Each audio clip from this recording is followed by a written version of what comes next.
আসসালামু আলাইকুম ভিউয়ার্স, একটি চাঁদা ব্যবহার করে আমরা খুব সহজেই এঁকে ফেলতে পারি গ্রামীণ খড়কুটোর চালাযুক্ত দেওয়া একটি ঘর। এভাবে চাঁদা দিয়ে রাউন্ড শেপটা দিয়ে নিচের অংশটুকু চিকচিক করে মিলিয়ে দিলাম, তারপর দুই পাশ থেকে লাইন টেনে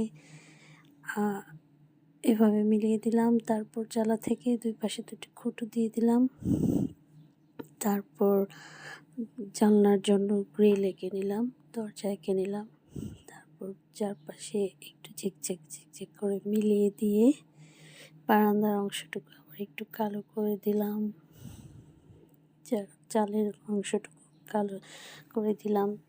আর এভাবেই আবার নিচের অংশটুকু আবার একটু পেন্সিল দিয়ে কালো করে দিয়ে এভাবে সুন্দর করে এঁকে ফেললাম একটা গ্রামীণ খড়কুটোর চালার ঘর বারান্দাওয়ালা।